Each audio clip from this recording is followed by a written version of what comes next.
ठीक है, देखो रे आज शुरू होगा हिंदी। पहला चैप्टर कौन सा है? नाम क्या है? श्रम विभाजन, विभाजन और क्या एवं जाति प्रथा और जाति प्रथा, जाति प्रथा। राइटर कौन है? डॉक्टर भीमराव अम्बेडकर। डॉक्टर भीमराव अम्बेडकर, अम्बेडकर। ठीक है, किताब सबके पास है? चलिए, जिसके पास नहीं है थोड़ा ध्यान दीजिए क्लास में ध्यान देगा। देखो रे, मेरा ये गारंटी है कि हिंदी में अगर क्लास में तुम ध्यान दिया, हम क्या बोल रहे हैं, क्या समझा रहे हैं, अगर ये सब पे ध्यान दिया तो गारंटी हम लेते हैं कि तुमको याद आराम से हो जाएगा। ठीक है, याद एकदम निश्चित हो जाएगा, क्लास में याद हो जाएगा। कुछ चीज़ जो बचा खुचा रहेगा उसको याद करने के लिए किताब दिया जाएगा ऑब्जेक्टिव हिंदी का, तो उम्मीद है कि याद हो जाएगा। चलिए शुरू करते हैं। सबसे पहले देखो भीमराव अम्बेडकर के बारे में कह रहा कि बाबा साहेब भीमराव अम्बेडकर का जन्म कब हुआ था? 14 अप्रैल 1891 ईस्वी। पता है कब हुआ था? 14 अप्रैल 1891। 14 अप्रैल और 1800 कितना में 91 ईस्वी में। कहाँ पर हुआ था? तो महू में हुआ था। कहाँ हुआ था? महू। महू कहाँ पर है? मध्य प्रदेश में। मध्य प्रदेश में एक दलित परिवार में हुआ था। एग्जाम याद रखना, ऑब्जेक्टिव पूछता है कि जो भीमराव अंबेडकर थे उसका जन्म किस परिवार में हुआ था? दलित परिवार में। एक किसमें? दलित परिवार में हुआ था। कह रहा कि मानव मुक्ति के पुरोधा बाबा साहेब अपने समय के सबसे सुप्रसिद्ध जनों में से एक थे। मतलब कि उस टाइम पर सबसे अगर कोई पढ़ा लिखा आदमी था तो यही था। अभी भी हमको तो यही है, इतना पढ़ा लिखा अभी भी कोई ना, इतना डिग्री किसी के पास नहीं होगा। शायद ही किसी के पास हो, लेकिन बहुत कम डिग्री है होगा इसका। इसके अलावा कहा कि प्राथमिक शिक्षा के बाद बड़ौदा नरेश के प्रोत्साहन पर उच्चतर शिक्षा के लिए न्यूयॉर्क अमेरिका, फिर वहां से लंदन गए। कहने का मतलब ये हुआ कि जब प्राथमिक शिक्षा हो गई 1 से लेकर 5 तक पढ़ लिया, उसके बाद उसको मिला था एक प्रोत्साहन, जिसका नाम याद रखना ऑब्जेक्टिव पूछा जाता है कि बड़ौदा नरेश प्रोत्साहन। क्या नाम था? बड़ौदा नरेश प्रोत्साहन। जब उसको प्रोत्साहन मिला, जब उसको स्कॉलरशिप मिला, तो उसके वजह से वो गए पढ़ने के लिए। कहाँ? मतलब अमेरिका गए थे। कहाँ पर? न्यूयॉर्क। न्यूयॉर्क कहाँ पर है? अमेरिका में। फिर वहाँ से लंदन चले गए। लंदन कहाँ पर है? इंग्लैंड में। आगे कह रहा कि उन्होंने संस्कृत का धार्मिक, पौराणिक और पूरा वैदिक वाग्दम्य अनुवाद के जरिए पढ़ा और ऐतिहासिक, सामाजिक क्षेत्र में अनेक मौलिक स्थापनाएं प्रस्तुत की। सब मिलाकर वह इतिहास, मीमांसक, विधिवेता, अर्थशास्त्री, समाजशास्त्री, शिक्षाविद तथा धर्म प्रदर्शन के व्याख्याता बनकर उभरे। मतलब यह हुआ कि उसने लगभग जिस चीज़ को पढ़ना था सब कुछ पढ़ ले, चाहे धर्म के बारे में हो, चाहे ज्ञान के बारे में हो, या फिर इतिहास के बारे में हो, समाजशास्त्र, अर्थशास्त्र, जो भी किताब था ना, सब किताब को उसने पढ़ा। सोचो, कभी भी मतलब ऐसा वेद व्यास जितने वेद सब वेदों को पढ़ा, उसको एकदम उसका हिंदी भी रूपांतरित करके समझ में आया क्या क्या हिंदी था उसका, ये पढ़ा। स्वदेश में कुछ समय उन्होंने वकालत भी की थी। स्वदेश मतलब अपने देश में। देखो हुआ, असल में हुआ क्या था कि वो तो गए थे वहाँ पर अमेरिका पढ़ने के लिए। अब पढ़ने के लिए गए, तो सोचो ऐसा आदमी वहाँ गए पढ़ने के लिए, और पढ़ने के बाद हुआ कि वहाँ पर रुपया था ना ख़त्म हो गया। अब रुपया ख़त्म हो गया तो वो वहाँ से आए गाँव, अपना देश में वकालत किया, रुपया जमा किया।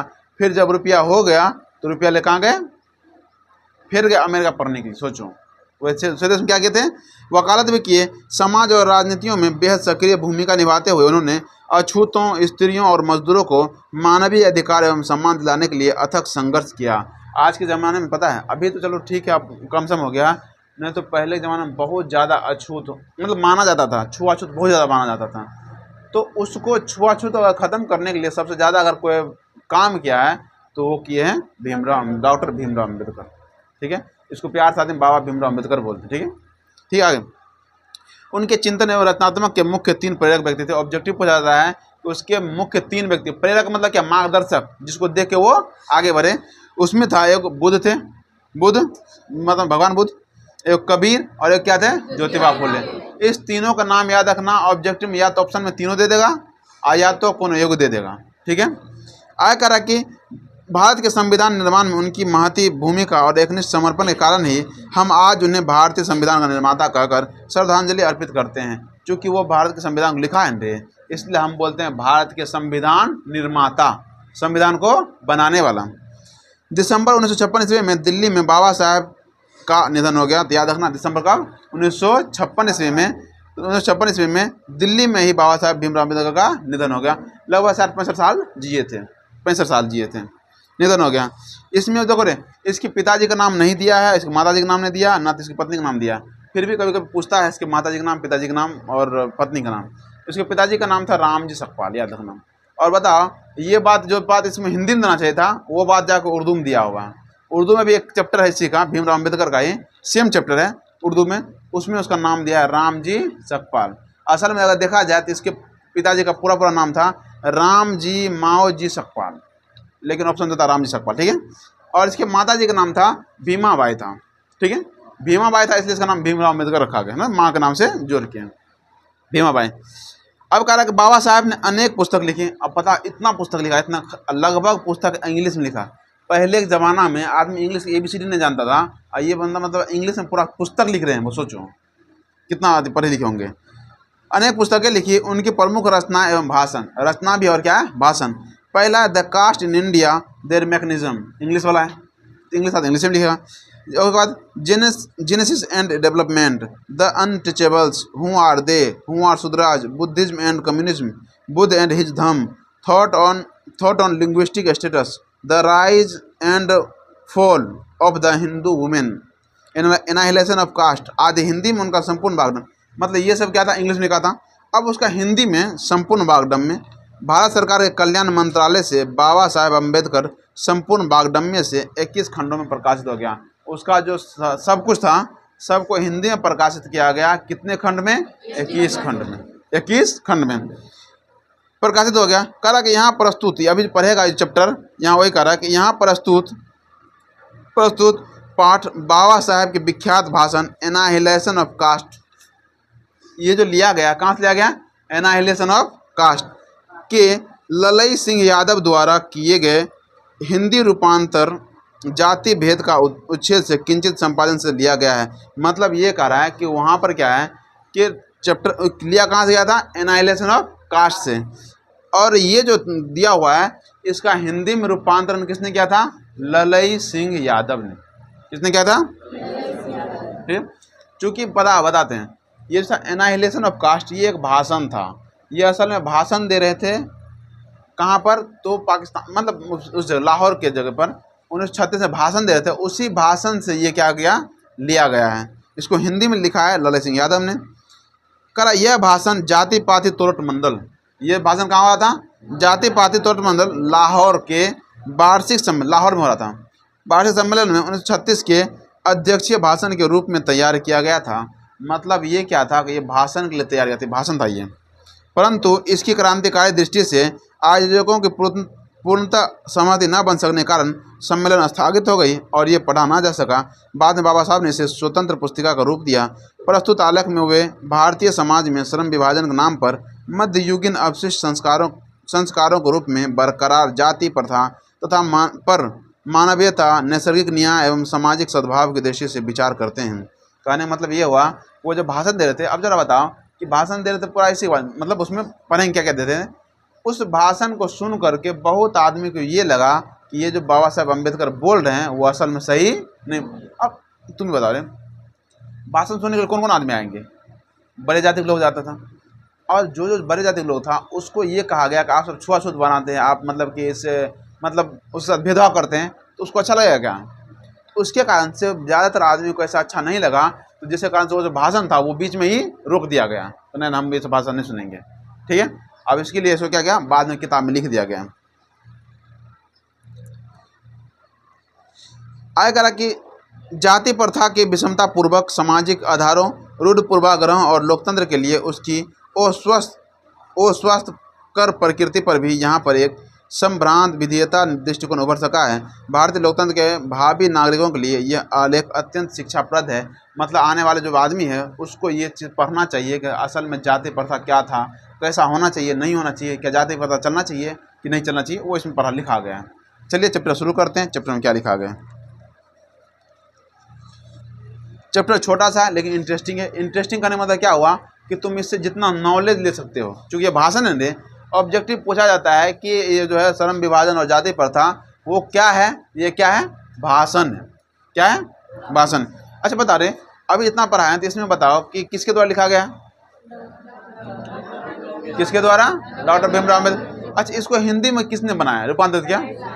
ललय सिंह यादव ने। ललय सिंह यादव ने इसको हिंदी में किया था। अच्छा बता दिए, भाषण कहाँ दिया जा रहा था? लाहौर में। कब दिया गया था? 1936 में। याद रहेगा। अब आगे इसका चैप्टर पढ़ते हैं। देख, चैप्टर कर रहा है श्रम विभाजन और जाति प्रथा। कर रहा है कि ये विडम्बना की बात है कि इस युग में भी जाति पात के पोषक की कमी नहीं है। अगर सबसे ज़्यादा बोला विडम्बना मतलब कि सबसे दुख की बात है कि इस युग में भी जाति प्रथा मतलब जातिवाद जो करता है, जातिवाद के पोषक मतलब जो जातिवाद को बढ़ावा देता है, उसकी कमी नहीं है।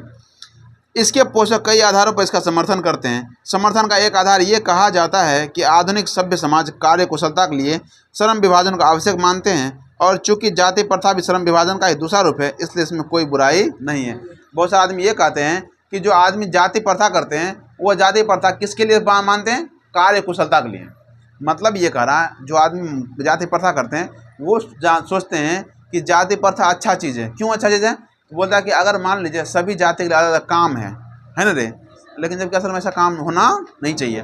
फिर भी ये कहा गया सभी जाति के लिए अलग अलग कार्य है, इसी के लिए हम क्या करते हैं? जाति प्रथा को मानते हैं। करेक्ट। इस तरह के संबंध में पहली बात तो यही आपत्तिजनक है कि जाति प्रथा श्रम विभाजन के साथ साथ श्रमिक विभाजन का भी रूप लिए हुआ है।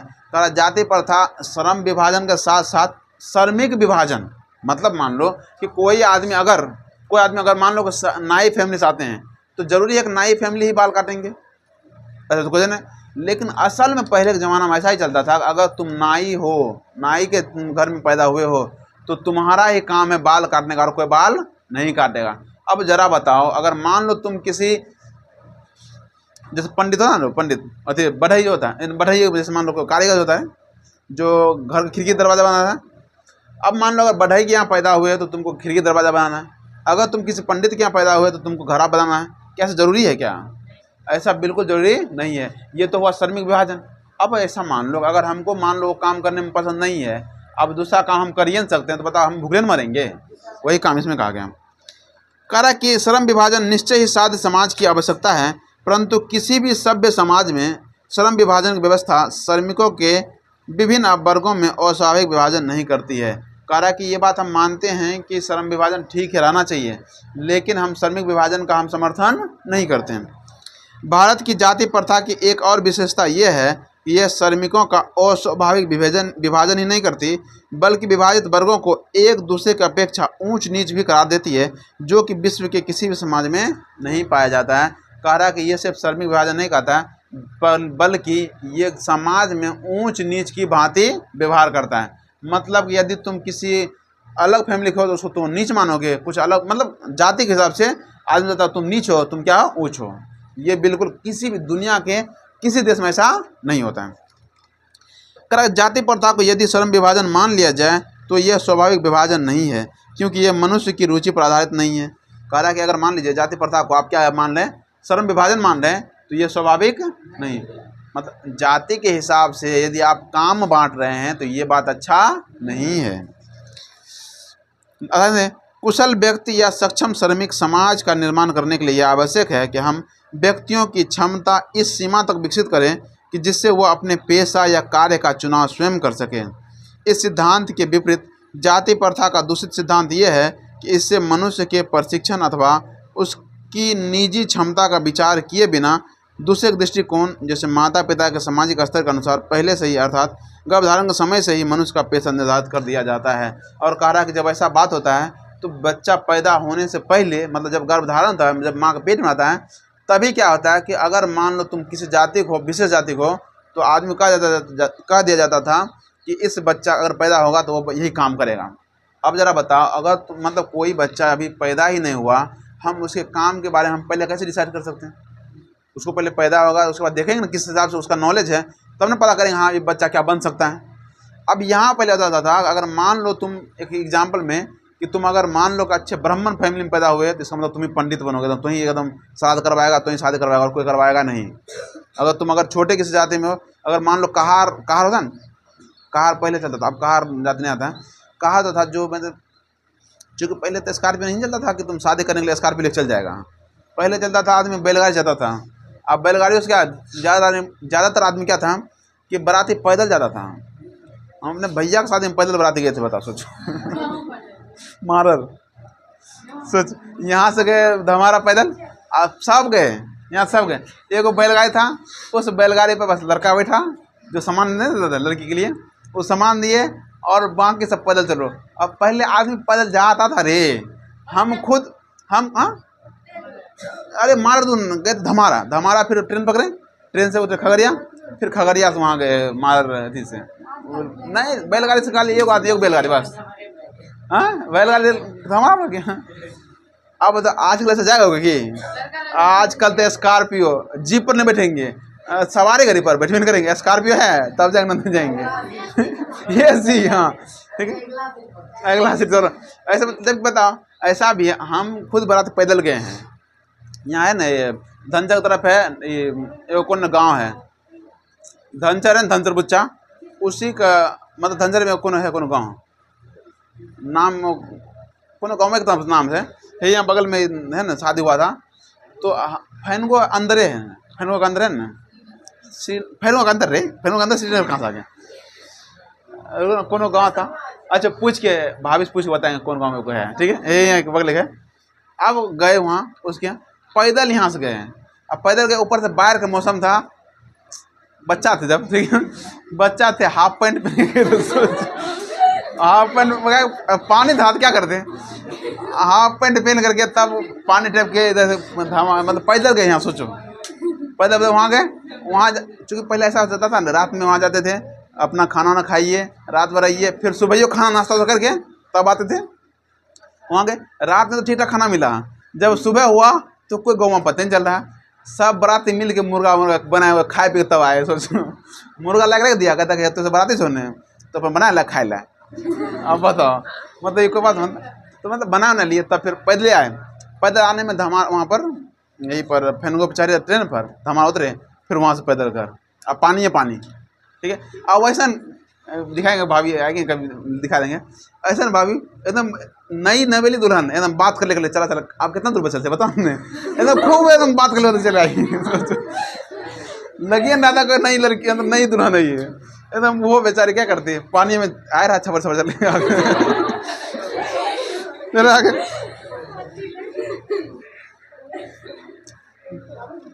तो यहाँ पर आगे देखो कहाँ तक पहुँचे रही जाति प्रथा। अब यहाँ कह रहा कि मतलब ये कह रहा कि मतलब जन्म से पहले कभी भी किसी का पेशा निर्धारित करना नहीं चाहिए कि तुम पैदा हुआ तो यही बनेगा, ब्राह्मण है तो मतलब पंडित बनेगा, ऐसा कुछ नहीं करना चाहिए। आगे कह रहा कि जाति प्रथा पेशे का दोष पूर्व निर्धारण ही नहीं करती, बल्कि मनुष्य को जीवन भर के लिए एक पेशे में बांध भी देती है। मतलब ये कह रहा कि पहले निर्धारण करना सिर्फ क्या करता है, उसको एक ही काम क्या किया जाता है, बांध दिया जाता है। अगर मान लो बांध देना मतलब क्या हुआ कि तुम अगर मान लो कहार, यानी कि मान लो उसको क्या बोलते रहे, सूप जो बनाता है, अरे लड़के और कुछ बोले थे, महार हाँ। अगर मान लो महार मलिक हो, उसके उस जाति में पैदा हुए, तो इसका मतलब ये हुआ कि तुमको सूप बनाना है, ऐसा कोई जरूरी है क्या। अब अगर तुम बोल दो कि तुम ही बनाएगा, अगर हमको उसको मन नहीं करे बनाने का, तो क्या तुम ही ज़रा बताओ, क्या हमेशा सूप बिकता है क्या। हाँ मानते छठ आएगा, छठ में चलो बिकेगा, छठ के टाइम पर किसी की शादी हुआ तो उसमें कुछ कुछ ले लेता उससे। अब अगर मान लो अगर नहीं हुआ तो क्या मतलब, वो जो बनाया है अगर नहीं बिका तो भूखे नहीं मरेगा। क्या ये ज़रूरी है कि हम मतलब जिस जाति में पैदा हुए हमको उसी काम में बांध देना चाहिए, चाहे काम रहे कि नहीं रहे, चाहे थोड़ा मन हो या नहीं हो उसी में बांध दो। ये सही बात है बिल्कुल नहीं। वही कह रहा है, कह रहा कि एक पेशे में बांध देती है, भले ही पेशा अनुपयुक्त या अपर्याप्त होने के कारण वो भूखों मर जाए।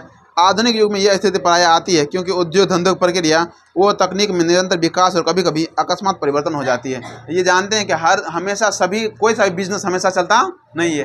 अब मान लो कभी बिजनेस क्या ठप हो जाए तो क्या करेगा, तो कोई दूसरा काम कर नहीं सकता है। अब दूसरा काम करेगा नहीं तो क्या करेगा, भूखने तो मरेगा। तो यही बात कर रहा है, ये बात बिल्कुल ऐसा करना बिल्कुल मतलब सही नहीं है। जिसके कारण मनुष्य को अपना पेशा बदलने की आवश्यकता पड़ सकती है, और यदि प्रतिकूल परिस्थितियां में भी मनुष्य को अपना पेशा बदलने की स्वतंत्रता ना हो तो इसके लिए भूखे मरने के अलावा क्या चारा रह जाता है। अब आगे कह रहा है कि हिंदू धर्म की जाति प्रथा किसी भी व्यक्ति को ऐसा पेशा चुनने की अनुमति नहीं देती जो उसका पैतृक पेशा ना हो, भले ही वो उसमें पारंगत हो। इस प्रकार पेशा परिवर्तन की अनुमति ना देकर जाति प्रथा भारत में बेरोजगारी का एक प्रमुख एवं प्रत्यक्ष कारण बनी हुई है।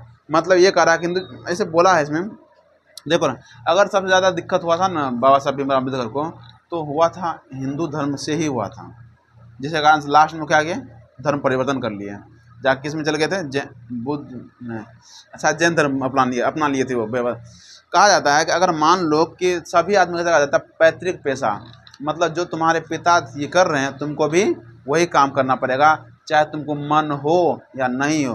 क्या ज़रूरी है कि हम भी सब, जैसे मान लो मेरे पिताजी कुछ काम कर रहे हैं, मजदूरी कर रहे हैं, क्या ज़रूरी है हम भी मजदूरी करें, हमको मजदूरी मन लगे, हम तो कुछ और कर सकते हैं दे। अब यहाँ पर लेकिन ऐसा नहीं कहना था, पहले ज़माना का ये आदमी था कि अगर तुम किसी नाई फैमिली का आदमी हो तो तुमको बाल काटना, उसके अलावा अगर तुमको कुछ काम कर रहा है वो तुमको कुछ काम करने ये नहीं देगा। अगर तुम माली हो तो तुम्हारा काम है कि फूल तुम बना के सबको फूल दोगे शादी में, उसके अलावा तुम और कुछ काम नहीं कर सकते हो। ठीक है, ऐसे चलता था, चाहे तुमको मन रहे या ना रहे। तो ये तो बहुत अजीब बात, मतलब अलग बात है। वही कह रहा है, अगर सबसे ज़्यादा अगर मान लो कह रहा है कि भारत में बेरोजगारी का अगर सबसे प्रमुख कारण या प्रत्यक्ष कारण कौन सी है, तो जाति प्रथा है। ऑब्जेक्टिव पूछा जाता है कि डॉक्टर भीमराव अम्बेडकर जाति प्रथा के लिए बेरोजगारी का प्रमुख या प्रत्यक्ष कारण किसको माना है, जाति प्रथा को। भीमराव अम्बेडकर बेरोजगारी का प्रमुख और प्रत्यक्ष कारण किसको माना था, जाति प्रथा। सब कुछ में जाति प्रथा को ही माना गया था। अब आया करा कि इस प्रकार हम देखते हैं कि श्रम विभाजन की दृष्टि से भी जाति प्रथा गंभीर दोषों से युक्त है। श्रम विभाजन के दृष्टि से, मतलब अगर मान लो श्रम विभाजन की दृष्टि से देखें तब भी जाति प्रथा सबसे गंभीर दोष है, सबसे गंभीर खराबी है सबसे ज़्यादा। जाति प्रथा का श्रम विभाजन मनुष्य की स्वेच्छा पर निर्भर नहीं होता है। जाति प्रथा से ये बात है, जो जातिक है वो अपने से हम थोड़ी विभाजन करते हैं, वो जाति के हिसाब से आदमी विभाजित कर देता है, तुम ये काम करोगे फलना वो काम करेगा। मनुष्य की व्यक्तिगत भावना तथा व्यक्तिगत रुचि का इसमें कोई स्थान अथवा महत्व नहीं रहता है। और जाति प्रथा में कोई आदमी क्या चाहता है, क्या करना चाहता है, उसके लिए कोई जगह नहीं है। तुमको वही काम करना पड़ेगा जो तुम्हारे माता पिता पहले से किए आ रहे हैं। जाति प्रथा में ये होता था। आगे, इस आधार पर हमें यह स्वीकार करना पड़ेगा कि आज के उद्योगों में गरीबी और उत्पीड़न इतनी बड़ी समस्या नहीं जितनी कि बहुत से लोग निर्धारित कार्य को और रुचि के साथ केवल व्यवस्था बस करते हैं। यानी कह रहा है कि देखो, आज के जो आज कल जो उद्योग हो गया या गरीबी उत्पीड़न है, उसका अगर सबसे बड़ा कारण है तो वो है किसी आदमी से वह काम करवाना जिसमें उसको मन नहीं लगे। सोचो, जिसमें तुमको मन लगेगा, अगर वो काम तुम करने देगा तुम क्या करेगा, अच्छे से करेगा। मन लग रहा तुम करेगा नहीं रे। अब मान लो यदि हमको किसी भी काम में, मतलब जो काम हमको दिया गया करने के लिए उसमें मन नहीं है, तो क्या हम अच्छे से करेंगे? बस हम सोचेंगे टालते रहे किस तरह हम काम ख़त्म कर दें। अब बताओ, काम ख़त्म करने में और काम करने में बहुत फ़र्क होता है। काम करना मतलब अच्छे से काम करेगा जिसमें हमको आता है, और काम ख़त्म करना मतलब किसी तरह से ख़त्म कर दें, जिसके कारण से क्या होता है कि बोला आजकल क्या हो रहा था, आजकल सबसे ज़्यादा उद्योग में क्षति हो रही है। ऐसी स्थिति स्वभावतः मनुष्य को दुर्भावना से ग्रस्त कर टालो काम करने और कम काम करने के लिए प्रेरित करता है। अगर किसी आदमी को जिसमें उसको मन नहीं लगे, ठीक है, अगर किसी आदमी को वह काम करने दो जिसमें उसको मन नहीं लगे, तो वो क्या करेगा, वो काम अच्छे से नहीं करेगा, और संभवतः ये भी मानो वो काम सही से ख़त्म भी नहीं होगा, सही से बन करेगा। ऐसी स्थिति में जहां काम करने वालों को ना दिल लगता है और ना ही दिमाग, कोई कुशलता कैसे प्राप्त की जा सकती है। अतः यह निर्विवाद रूप से सिद्ध हो जाता है कि आर्थिक पहलू से भी जाति प्रथा हानिकारक प्रथा है। सबसे ज़्यादा अगर कोई हानिकारक है तो वो क्या है, जाति प्रथा करा, क्योंकि यह मनुष्य की स्वाभाविक प्रेरणा, रुचि व आत्मशक्ति को दबाकर उन्हें अस्वाभाविक नियमों में जकड़ कर निष्क्रिय बना देता है। और कह रहा है कि वो स्वाभाविक मतलब क्या कर रहा है, जाति प्रथा उसके रुचि को दबा करके जिसमें उसको मन नहीं लगता है उसमें काम करने के लिए मजबूर कर देता है। आगे, अब मैं समस्या के रचनात्मक पहलू को लेता हूँ। अब लास्ट में सबसे जो प्रॉब्लम क्या है मेन वो बताता हूँ। मेरे द्वारा जाति प्रथा की आलोचना सुनकर आप लोग मुझे ये प्रश्न पूछना चाहेंगे, यदि मैं जातियों के विरुद्ध हूँ तो फिर मेरी दृष्टि में आदर्श समाज क्या है। क्वेश्चन का, अगर मान लीजिए आप ऐसा कहते हैं कि हम जाति के विरुद्ध हैं, तो मेरे नज़र में अच्छा कथी क्या है, आदर्श समाज किसको कहेंगे? तो मेरा उत्तर होगा मेरा आदर्श समाज स्वतंत्रता, समता, भ्रातृत्व पर आधारित होगा। मतलब करा आदर्श समाज हम उसी को बोलेंगे जिसमें क्या हो, स्वतंत्रता हो, मतलब हमको जो मन हो वो कर सकते हैं। उसके बाद क्या बोला, समता हो, मतलब सब बराबर, कोई छोटा बड़ा नहीं। भ्रातृत्व मतलब भाईचारा हो, भाईचारा पर आधारित होगा। क्या ये ठीक नहीं? भ्रातृत्व अर्थात भाईचारा में किसी को भी क्या आपत्ति हो सकती है? करा भाईचारा में किसी को क्या आपत्ति हो सकती है? आगे, किसी भी आदर्श समाज में इतनी गतिशीलता होनी चाहिए जिससे कोई भी वांछित परिवर्तन समाज के एक छोर से दूसरे छोर तक संचारित हो सके। मतलब कह रहा है कि इतना भ्रातृत्व होना चाहिए कि समाज में कोई सा बात हो एक जगह से दूसरी जगह पर जा सके, एक छोर से लेके दूसरे छोर तक। ऐसे समाज के बहुविध हितों में सबका भाग होना चाहिए तथा सबको उनकी रक्षा के प्रति सजग रहना चाहिए। सबको क्या करना चाहिए? रक्षा के प्रति सजग रहना चाहिए। सामाजिक जीवन में अबाध संपर्क के अनेक साधन व अवसर उपलब्ध रहने चाहिए। मतलब कह रहा है कि सामाजिक जीवन में अबाध संपर्क के अनेक साधन व अवसर उपलब्ध रहना चाहिए। मतलब समाज में तुमको बहुत सारे साधन मिले, जो काम करना चाहिए वो काम मिले। कह रहा तात्पर्य यह है कि दूध पानी के मिश्रण की तरह भाईचारा का यही वास्तविक रूप है। मतलब ये कह रहा है कि भीमराव अम्बेडकर ये कहना चाहते हैं, अगर भाईचारा हो तो किसकी तरह हो? दूध और पानी की तरह। दूध और पानी को मिला दे तो पता चलता है कि दूध में पानी मिला है, पानी में दूध मिला है। तुम किसी में मिलाओ, चाहे दूध में पानी मिला दो या पानी में दूध मिला दो, बात तो होगा क्या? एक के रंग तो एक के रहेगा ना, कोई फर्क पड़ता है क्या? वही कह रहा है कि भाईचारा भी दूध और पानी के मिश्रण की तरह होना चाहिए। मतलब एक साथ मिल जाए, पता ही नहीं चले कौन किसमें मिला है, कौन क्या है नहीं है। और इसी का दूसरा नाम लोकतंत्र है। और कहते हैं कि इसी का दूसरा नाम क्या है? लोकतंत्र। क्योंकि लोकतंत्र केवल शासन की एक पद्धति ही नहीं, लोकतंत्र मूलतः सामूहिक जीवनचर्या की एक रीति तथा समाज के सम्मिलित अनुभवों के आदान प्रदान का नाम है। समाज का मतलब एक जैसे, मतलब कि अनुभव का आदान प्रदान का नाम क्या है? लोकतंत्र है। इसमें यह आवश्यक है कि अपने साथियों के प्रति श्रद्धा व सम्मान का भाव हो। मतलब लोकतंत्र में ऐसा होना चाहिए कि एक आदमी के प्रति क्या होना चाहिए? श्रद्धा हो और क्या हो? सम्मान हो। किसी को मतलब कहना, देखो इसका सीधा भीमराव अम्बेडकर, अगर शॉर्ट में बोला जाए तो भीमराव अम्बेडकर जी कहना है कि सबसे अगर अच्छा कोई समाज है तो उसमें क्या सबसे अच्छा भाईचारा है। हमको कभी भी जाति प्रथा करने की ज़रूरत नहीं है कि तुम फलना जाति को, तुम चिलना जाति को। चलो ठीक है, मजाक में तन में चलता है, लेकिन फिर मजाक में भी हमको किसी जाति के बारे में नहीं बोलना चाहिए। जो भी है सब एक ही जैसे हैं। अब बताओ, देखो असल में अगर देखा जाए तो जाति हम खुद मतलब क्या भगवान हमको जाति बना भेजे हैं? जातिवादी करके भेजे क्या है? हम भी जानते हैं कि हम सब तो इंसान, सब इंसान पैदा हुए इसी तरह से, सबका सब कुछ सेम है, कुछ अलग है क्या?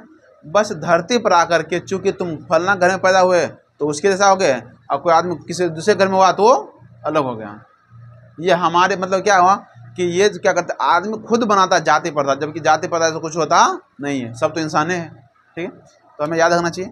पर देखो हम जो भी बच्चा यहाँ से पढ़ जाता है, हर बार ये कहा जाता है कि बस आप सब स्टूडेंट हैं, आप ही सब का काम है कि इस यहाँ से जातिवाद को ख़त्म करना। कोई आदमी अगर कहता है कि हम फलना जाति एकदम बड़का जाति का आदमी है, तो बड़का कौन सी बड़का जाति रे? तो मेरे के जलेबे करेगा, तेरा कौन सा बड़का हवा उड़ाएगा है? नहीं, वो छोड़ न। बोला अगर मान लो तुम ऐसा सोचते हो तो क्या करेगा? तुम्हारे साथ क्या करेगा?